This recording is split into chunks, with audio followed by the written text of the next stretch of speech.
길에서나 차에서 혹시 돈다발을 주워 보신 적이 있습니까? 이런 거를 주었을 때 보통 주인을 찾아서 돌려주게 되어 있죠. 많은 액수를 주인에게 찾아 돌려줄 때 액수의 최소 몇 %를 사례로 주도록 법적으로 보장되어 있습니다. 혹시 여러분들 몇 % 정도 되는지 아십니까? 3%? 아주 인색하시군요. 10%는 좀 후하고요. 5%를 정하고 있습니다. 그러나 이게 최소 5%입니다. 그렇기 때문에 100만 원을 주어서 주인을 찾아 돌려줄 경우에 5만 원부터 최소 5만 원부터 한 20여만 원 정도까지 사례금으로 주도록 이렇게 법이 보장을 해주고 있습니다. 마땅히 감사해야 할 일을 감사하지 않게 되면 그 이유로 형사처벌을 받을 수도 있다 하는 것이 우리나라 헌법입니다. 헌법 유실물관리법 제4조에 나옵니다. 오늘 읽어드렸던 누가복음 17장의 본문은 10명의 나병 환자들이 예수님께 병 고침을 받고 대부분이 한 명을 제외하고는 다 그냥 도망가 버린 그 이야기가 나오고 있습니다. 감사를 잊어버리고 병 나은 것으로 그냥 입 씻고 도망가 버린 겁니다. 고대 이 나병은 오늘날에도 거의 이제 없어져서 희귀병이 되었지만 한센병이라고 그러죠. 이 나병은 가장 혐오스러웠던 불치병 가운데 하나입니다. 반점에서부터 시작되어서 살과 뼈가 문드러지고 또 피부병뿐만이 아니라 온 몸의 신경 조직 자체를 무력화시키는, 와해시켜서 피가 나도 또 살이 찢어져도 아픈 느낌을 전혀 못 느끼는 그런 질병이 이 나병이기도 합니다. 이 병에 걸리면 성 밖으로 쫓겨나서 격리되어져야 되고 또 사람들과 접촉이 끊기게 됩니다. 약 50야드라고 하니까 한 45m 정도 되겠죠? 약 50m 정도는 사람들과 같이 접촉을 못하게 되어 있고 그 멀리에서 사람들이 지나가는 것을 보게 되면 부정하다, 부정하다 자기 스스로 소리를 쳐야 되는 그런 질병이 이 나병이었습니다. 나병에 걸리게 되면 다시는 가족들과도 만나는 것이 금지되어지고 그야말로 생리별을 해서 고대 시대에는 굴을 파놓고 자기들끼리 모여 살다가 또 자기들끼리도 보기가 흉하니까 수건으로 얼굴을 덮고 지내다가 한 명씩 한 명씩 죽어가는 그런 무서운 질병입니다. 오늘 예수님께서 지나가실 때 멀리 서서 이 45m 정도 떨어진 그 거리에서 소리쳐서 구원을 요청했습니다. 큰 소리로 부르짖었습니다. 예수 선생님이여, 우리를 불쌍히 여겨 주소서. 오직 그 한마디를 외쳤을 뿐인데 예수님은 나병 환자들에게 곧바로 제사장에 가서 너희들 몸을 보이라 이렇게 명하셨습니다. 나병 환자들이 제사장에게 가서 몸을 보이게 될 이 이유, 그럴 때는 오직 두 가지 경우입니다. 하나는 병이 생겼을 때 병을 진단해 주기 위해서 제사장이 불러서 확인을 합니다. 그리고 또 다른 한 차례는 병이 나았을 때 확실히 나았는가, 격리된 사람이 와서 나은 것을 확인해 주고 확정을 선포하는 그런 경우에 제사장에게 보입니다. 그럼 예수님께서 이 10명의 나병 환자들에게 제사장에 가서 몸을 보이라라고 명령한 것은 이들이 나병으로부터 치유되었음을 선포하는 그런 말씀이기도 했습니다. 아마도 예수님은 이들에게 믿음을 보시고자 했던 것 같습니다. 믿음의 순종을 요구하셨던, 그것을 기대하면서 명령하셨던 것이 아닌가 생각할 수 있습니다. 놀랍게도 이들은 예수님의 말씀을 믿고 순종합니다. 곧바로 제사장에게 향합니다. 아마도 제사장을 향하여 발걸음을 옮겨 놓고 가는 동안에 병이 씻은 듯 나은 것을 그들이 확인할 수 있었을 것입니다. 믿음이 바로 이런 것입니다. 믿음은 순종의 발을 떼는 것, 이것이 매우 중요합니다. 그들이 순종의 발을 떼었을 때 나병에서 나은 것을 확인할 수 있었던 것처럼 우리들도 믿음에 있어서 가장 중요한 것은 이렇게 순종의 발을 떼는 것, 믿는 자는 행동하는 자이다라는 것을 알아야 된다는 겁니다. 이런 비슷한 일들이 오래전에도 있었습니다. 사실 구약의 모든 구절들은 다 이런 믿음의 순종을 요구하는 그런 선포였고 또 그것에 반응하는 행동들이 기록된 내용이기도 합니다. 이스라엘 백성들이 가나안 땅에 들어가면서 법궤를 들고 가던 그 제사장들이 요단강에 발을 들여라라고 하는 이 명령을 순종하고 요단강물에 발을 적셨을 때 그 순간 요단강이 갈라졌습니다. 믿음의 순종을 기적으로 경험한 사건이죠. 또 나병에 걸렸던 이방의 장군이 왕의 이 추천서를 받고 이스라엘 가운데 나병을 낫게 하는 위대한 선지자가 있다 하는 것을 듣고 찾아왔습니다. 엘리사 선지자였죠.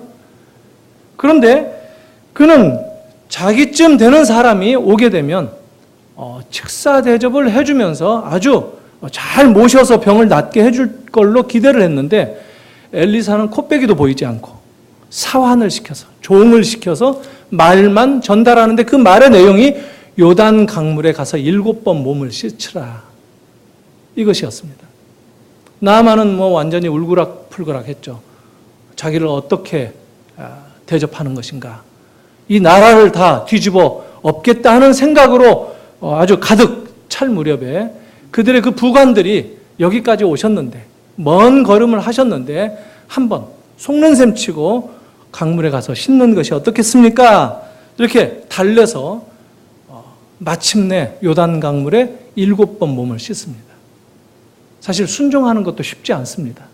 7번 몸을 씻는 것을 한번 여러분 상상해 보십시오. 1번, 2번, 3번, 4번, 5번쯤 되면 회의도 들 수 있고 이게 지금 내가 뭐 하는 짓인가 하는 생각도 들 수가 있을 것입니다. 그래서 7번째 몸을 씻었을 때 나아만 장군의 몸이 깨끗한 것을 경험했습니다. 나아만도 결국 순종했을 때 회복을 경험했다 하는 것입니다. 믿음은 행동을 요구한다 하는 겁니다. 이렇게 병이 나았던 예수님에게 치유를 받았던 10명의 이 나병 환자들, 이제 병이 나았으니까 전 나병 환자 이렇게 얘기해야 되겠죠? 이 사람들이 얼마나 기뻐했겠습니까? 모두 뛸 듯이 펄펄 뛰면서 기쁨을 노래했을 것입니다. 그런데 그 중에서 예수님께 나와서 은혜를 감사했던 사람은 한 명뿐이었다 하는 것이 오늘 본문의 내용입니다. 10명이 병에서 나았는데 그 은혜, 구원의 은혜를 감사한 사람은 한 명이었다 하는 겁니다. 일할 때였습니다. 나머지는 어디 있는가? 참 예수님의 말씀은 우리를 더 슬프게 만듭니다. 10명이 모두 병에서 나았는데 왜 한 명만 돌아왔는가? 그것도 9명은 어디 있고 이방인, 사마리아인 한 사람이 돌아왔는가? 아마 누가는 특별히 사마리아, 이방인에 대한 관심이 많은 성경 저자입니다. 복음서 저자입니다. 그 이유는 아마도 추측컨대 예루살렘 교회와 이방 교회의 이 성도들이 서로 연합되는 것, 같은 기독교 교회인 것을 함께 보여주고자 하는 그런 의도로서 유대인들에게는 이방인들에 대한 행실, 또 이방인들에게는 예루살렘, 유대 우선권으로 바울이 어딜 가나 유대 회당부터 찾는 그런 모습들을 성경이 보여주는 그런 일관된 모습을 이 누가가 보이고 있다 하는 것을 우리가 알 필요가 있습니다. 누가복음도 누가가 썼고 사도행전도 누가가 쓰지 않았습니까? 그런 의도가 강하다 하는 겁니다. 그래서 교회는 유대인만이 아니라 이방인들과도 연합한 우주적인 한 덩어리다 하는 것입니다. 오늘 주일인데 예배하는 그 모든 교회가 사실은 우주적인 측면에 있어서 한 교회다라는 것을 우리가 인지할 필요가 있다 하는 것입니다. 주님은 이 9명 나머지 사람들을 마음에 두시고 슬픈 기색을 보이셨습니다. 안타까운 마음을 우리도 보게 됩니다. 한 사람은 바로 하나님과 사람을 연결시켜주는 진정한 제사장이신 예수님께 나와서 영광을 돌렸지만 나머지 9명은 그냥 잊고 돌아가 버렸습니다. 그들은 은혜를 잊어버리고 까먹고 자기의 삶에 대한 기대를 가지고 그냥 삶 속으로 돌아갔습니다. 병고침을 받은 사실로 흥분하고 기뻐했지만 그냥 돌아가고 말았습니다. 기쁨이 먼저였고 병고침에 대한 은혜는 잊어버렸다 하는 것입니다. 그런데 좋은 일이 생기면 대부분 사람들이 모두 기뻐하지만 또 모두가 감사하지는 않는다 하는 이런 원리를 지적하는 것 같기도 합니다. 우리가 원하던 것을 부르짖고 또 받았을 때 우리는 도대체 어떤 반응을 보일까 하는 것도 우리로 하여금 돌아보게 합니다. 절박한 상황에서 마치 바짓가랑이라도 붙잡고 해결해달라고 부탁을 했는데 그때는 들어주기만 하시면 뭐든 시키는 대로 다 하겠다라고 말은 하지만 어떻게든 마음을 돌릴 수만 있다면 내가 최선을 다하겠다. 온갖 부탁하고 그러지만 주님이 마침내 들어주셔서 해결되고 난 다음에 우리는 이럴 때 어떤가 하는 것을 돌아보라 하는 것입니다. 우리는 감사에 얼마나 인색한 사람들인가? 아니면 정말 우리가 우리를 찾아오시고 우리를 불러주시고 우리를 구원해내시고 자녀 삼아주신 그 주님의 구원을 얼마나 감사하는가? 사실 감사는 표해야 됩니다. 그렇죠? 이게 말로 드러내고 확인을 해야 됩니다. 결국 감사라고 하는 것이 무엇인가 생각할 때 우리는 보통 감사가 성격이다, 성격 탓이다라고 얘기할 수 있습니다. 그러나 감사는 성격의 문제가 아니라 마음의 문제입니다. 마음에 감사하지 않는 것은 마음의 문제이고 마음이 겸손한 사람들은 감사할 수 있습니다. 이미 내 마음에 더 많이 얻어야 되겠고 더 많이 가져야 되겠다라고 생각하는 사람은 감사를 못하죠.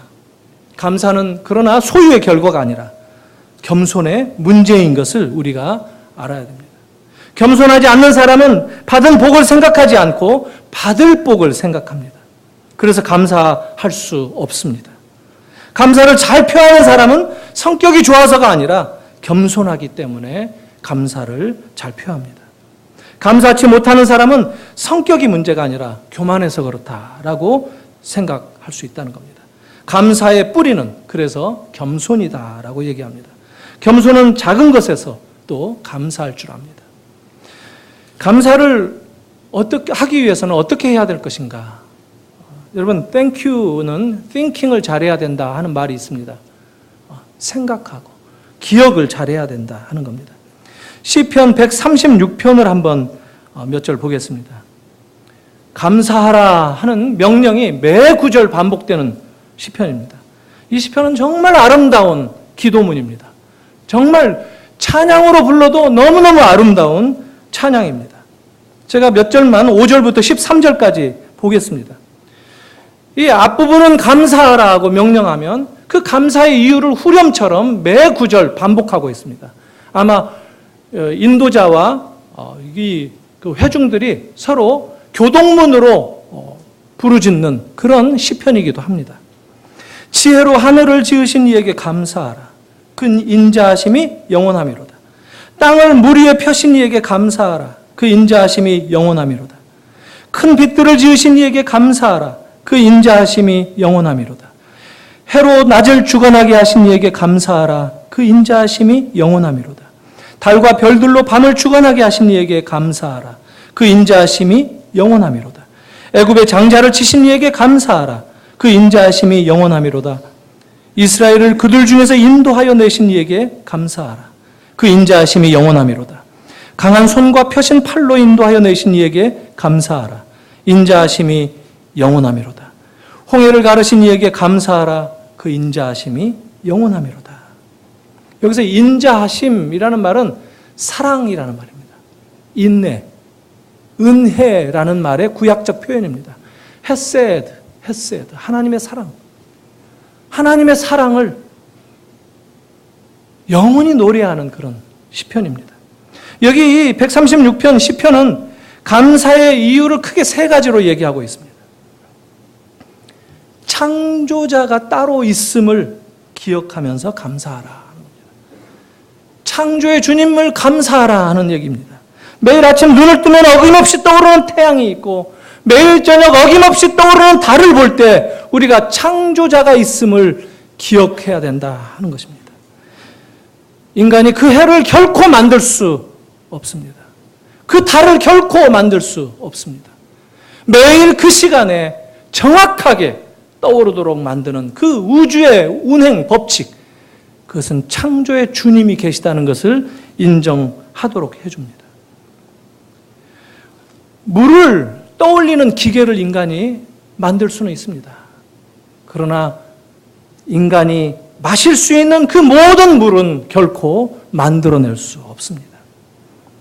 작은 산소 호흡기는 인간이 만들어낼 수 있습니다. 그러나 모든 인간이 들이킬 수 있는, 호흡할 수 있는 산소를 만들어낼 수는 없습니다.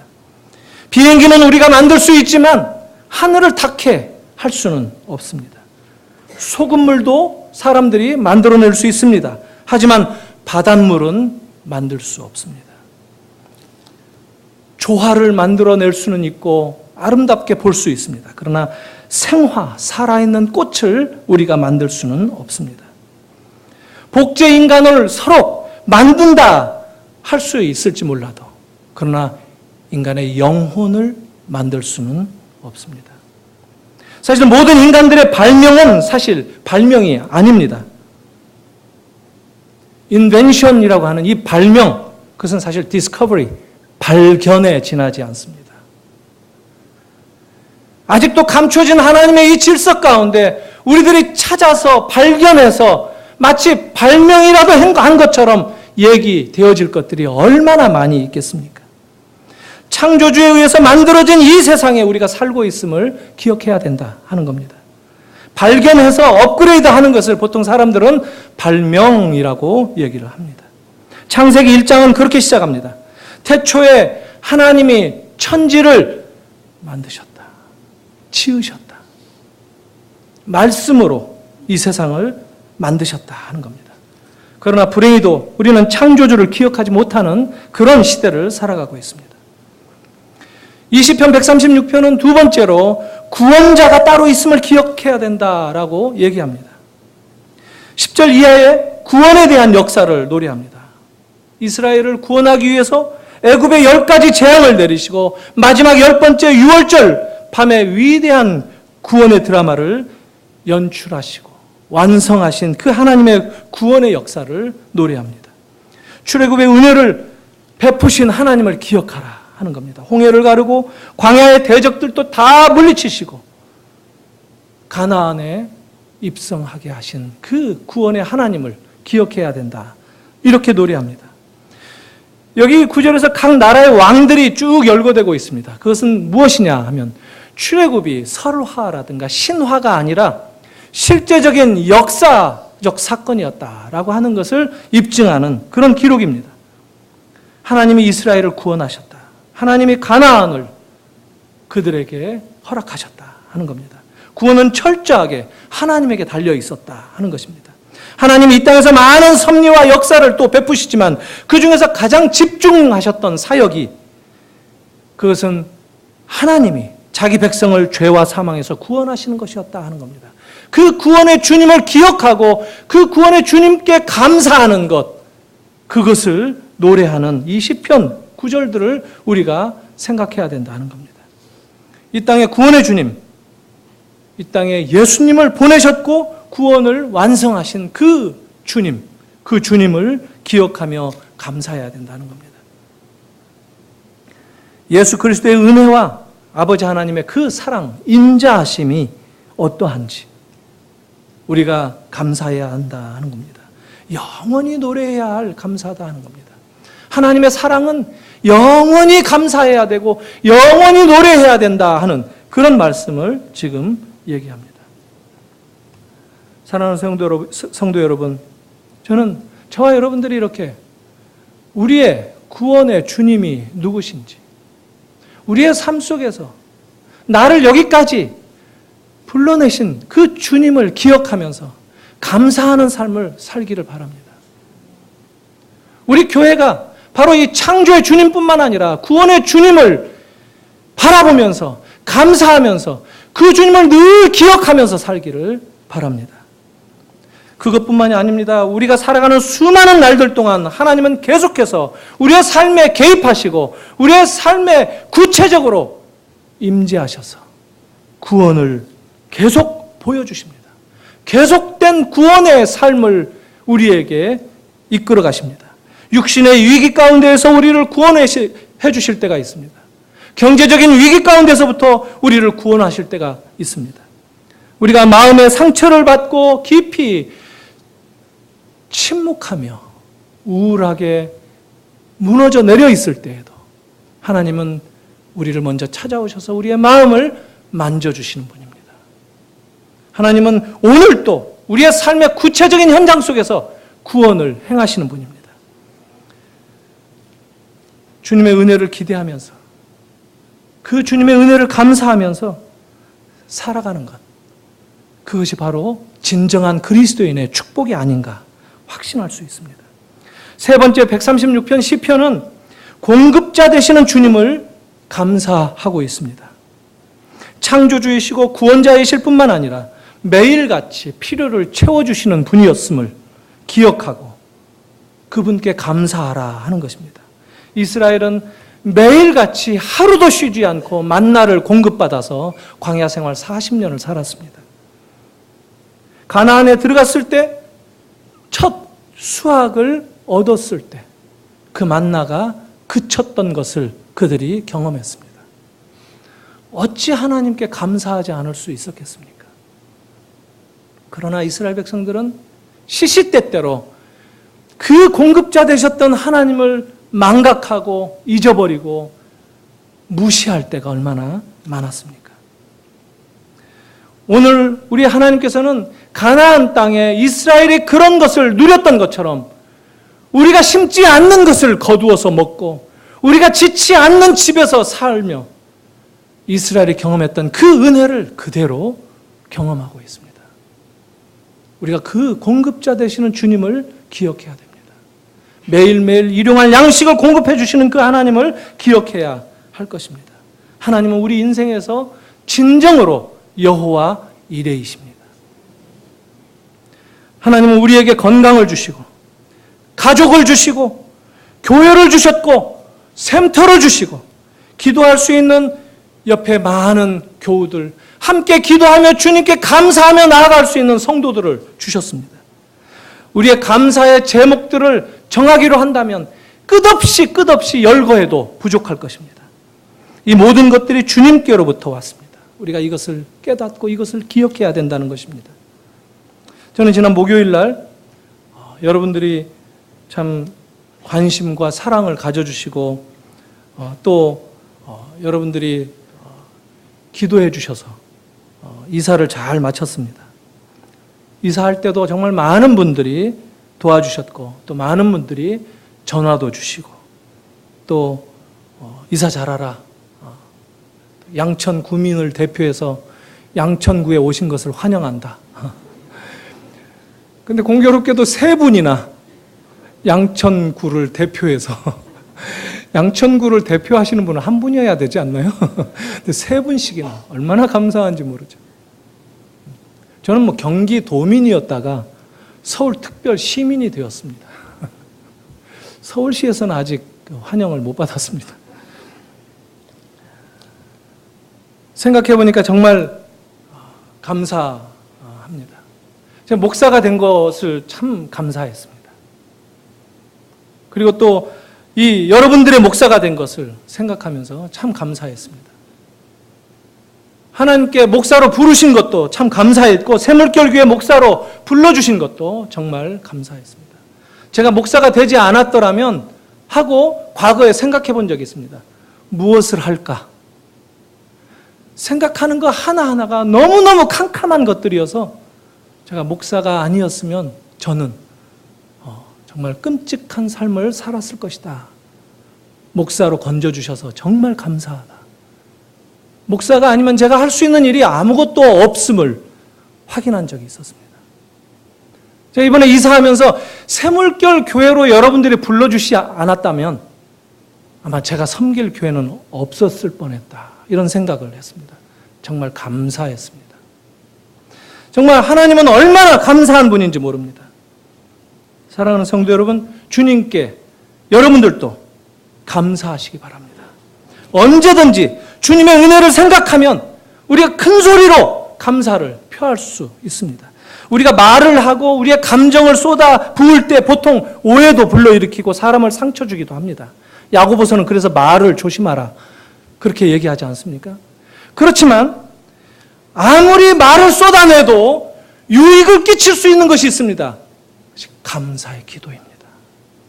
하나님께 드리는 기도는 우리가 아무리 우리의 마음을 있는 그대로 쏟아낸다 할지라도 아무런 해가 되지 않습니다. 누구도 상처 주지 않습니다. 기도하셔야 됩니다. 감사하십시오. 그리고 기도하십시오. 여러분들이 있는 그대로의 마음을 마음껏 하나님께 아뢰시기를 바랍니다. 요한복음 15장을 보면 예수님께서 제자들에게 이제 내가 너희를 친구로 부르겠다. 아주 놀라운 이 포도나무의 비유, 이 구절 끝에 그 말씀을 하십니다.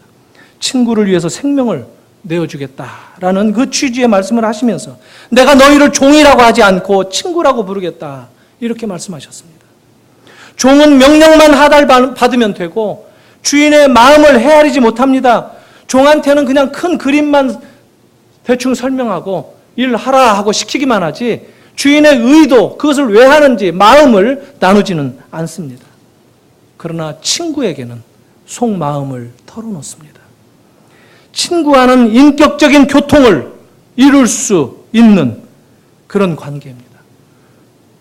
물론 우리는 종입니다. 우리는 그리스도의 종일 뿐만 아니라 또 우리는 성도들에 대해서 나 외의 모든 이들에게 종입니다. 루터가 그런 말을 했죠. 우리는 누구에게나 종이며 동시에 자유인이다. 맞습니다. 특별히 우리는 그리스도의 종입니다. 그리스도의 종된 것이 진정 감사의 조건입니다. 그러나 그 주님께서 우리를 종으로 삼지 않고 친구로 부르겠다라고 하신 것을 기억한다면 얼마나 우리의 감사가 더 넘칠 수 있는지 정말 감격스러운 초청이 아닐 수가 없습니다. 친구끼리는 진심으로 얘기합니다. 친구의 말은 또 진심으로 듣습니다. 진심으로 듣지 않고 말을 이렇게 가려서 하고 하는 그런 관계는 정치적인 관계입니다. 대충 정치가들은 그렇게 얘기합니다. 부부끼리도 이렇게 진심을 터놓고 얘기하지 못하고 눈치 봐가면서 이렇게 얘기하는 것은 정치적인 관계다. 이렇게 얘기합니다. 그것도 좋은 표현만 주고받고 하는 관계를 보통 디플로마틱, 외교적인 표현이다. 이렇게 얘기들 하죠. 그러나 친구들은 우리가 흔히 그렇게 얘기하죠. 돌직구를 날리듯이 얘기를 하는 겁니다. 친구입니다. 그러나 그 말을 듣고 마음 상하지 않습니다. 왜냐하면 그 친구가 어떤 생각을 가졌는지를 알기 때문에. 친구는 그 친구의 마음을 압니다. 때로는 친구들끼리 다투기도 하죠. 그러나 오래 가지 않습니다. 화해하면 다시 옛날 친구로 그대로 돌아갑니다. 친구는 허물을 가지고 있어도 그 허물을 가지고 후비지 않습니다. 그 허물을 자기가 놀리기도 하고 하지만 다른 사람들이 볼라치면 그 친구의 허물을 가려주는 것이 친구입니다. 친구의 이 관계는 정말 놀라운 관계입니다. 친구끼리는 서로 약함을 알고 그 약함을 인정해주고 그 약함을 끌어내지 않는다 하는 겁니다. 저는 주님께서 우리에게 이렇게 친구의 관계로 설정해 주신 이 모범, 이것이 우리 교회의 모든 관계에서도 통해야 된다라고 생각합니다. 특별히 개인적으로 저는 우리 교회 여러 기관들이 있죠. 당회라든가 또 뭐 어떤 부서들끼리 기관이 있죠. 어떤 위원회가 모여지고 회의가 이루어지고 있죠. 그런 기관들이 단순히 일을 같이 하기 위해서 모인 기관이다라고 생각하고 싶지 않습니다. 일을 안 하겠다 하는 얘기가 아니라 일은 더 하죠. 일은 하지만 단순히 일을 효율적으로 하기 위한 그런 기관이 아니라 그런 기관, 관계 맺는 모든 사람들이 영적인 프렌드십이 형성될 수 있는 그런 관계여야 된다라고 생각합니다. 그것이 요한복음 15장에서 주님께서 우리를 친구로 부르시고 우리들도 우리 서로가 친구 관계를 만들어내는 그런 관계의 순종이라고 생각합니다. 이 친구를 얘기할 때 아버지와 나는 하나다. 연합을 얘기합니다. 무엇으로 연합되어 있죠? 아버지와 나는 사랑으로 연결되어 있다. 너희도 나와 사랑으로 연결되어 있다. 우리가 어떻게 연합됐느냐 하면은 사랑이라고 하는 그 주스가 있다. 흘러나간다는 거죠. 아버지와 아들이 이 사랑이라는 주스가 흘러나가서 그 사랑이 넘치는 서로 흘려보내는 그런 관계로 하나 된다라고 하는 겁니다. 우리들도 그 사랑이 흘러가고 흘러 넘치는 그런 친구의 관계가 된다라고 얘기를 하는 것입니다. 사실 우리나라 교회는 그런 부분에 있어서 상당히 연약한 교회였습니다.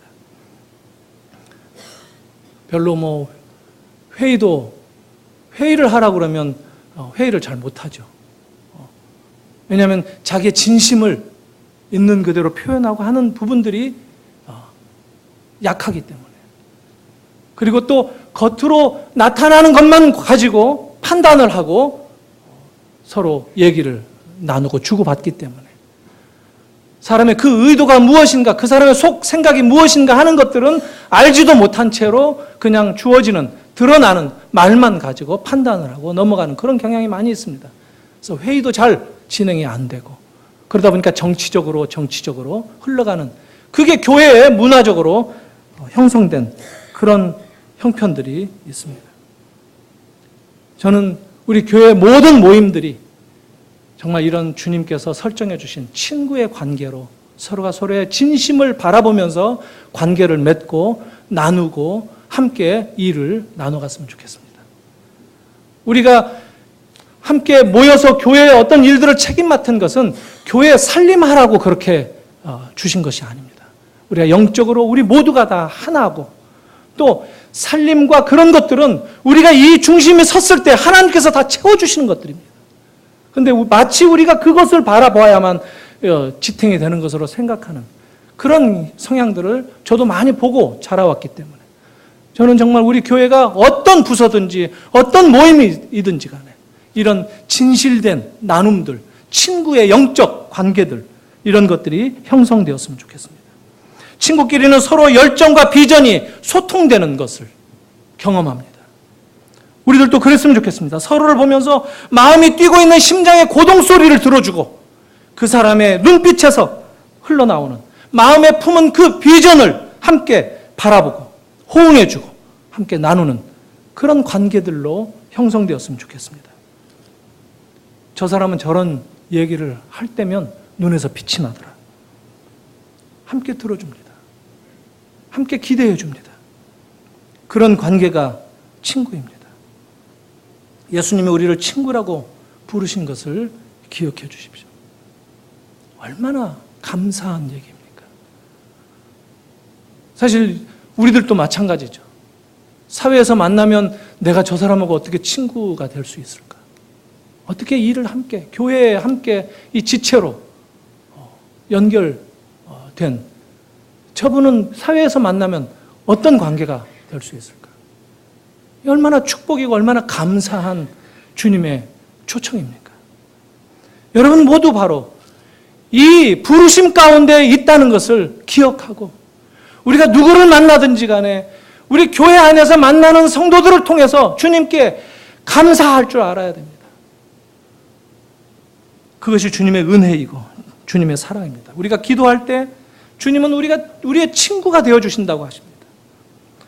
이건 정말 상상을 초월하는 놀라운 부르심이기도 합니다. 우리는 그냥 그런 것들을 너무 쉽게 생각하고 넘어갈 때가 있는데, 주님이 우리를 친구로, 우리가 기도할 때 내가 친구처럼 네 기도를 내가 들어주겠다라고 얘기합니다. 우리를 구원해 주시고 병에서 회복시켜 주시고 친구가 되어 주신 것을 생각하면 어찌 감사하지 않을 수 있겠습니까? 여러분들의 삶 속에서도 주님을 향한 이런 감사를 회복하는 삶이 되기를 바랍니다. 우리의 삶을 돌아보면서 은혜를 기억하면서 감사를 온전히 회복하는 그런 삶이 되시기를 바랍니다. 마지막으로 한마디만 덧붙이겠습니다. 이건 정말 생각할수록 놀라운 얘기인데 오늘 복음서 본문 가운데서 나오는 얘기입니다. 그렇지만 어떤 복음서에서도, 사복음서에서도 예수님께서 당신에게 나를 불쌍히 여기소서라고 부르짖는 사람에게 단 한 번도 그냥 지나친 적이 없으시다는 사실입니다. 주님은 도움을 청하는 그 어떤 영혼에게도 그들의 필요를 채워주셨습니다. 그들을 구원하셨습니다. 그냥 지나간 적이 없습니다. 혹시 여러분들 가운데 나를 불쌍히 여겨주소서, 주님 내 삶을 불쌍히 여겨주소서라고 외치고 싶은 그런 삶의 환경 속에 있습니까? 주님께 부르짖으십시오. 감사의 조건을 여러분들에게 주렁주렁 열리도록 여러분들의 삶을 변화시켜 주실 것입니다. 바로 그분이 우리의 주님입니다. 기도하며 감사하며 나아가시는 여러분들이 되기를 주님의 이름으로 축원합니다. 기도하겠습니다.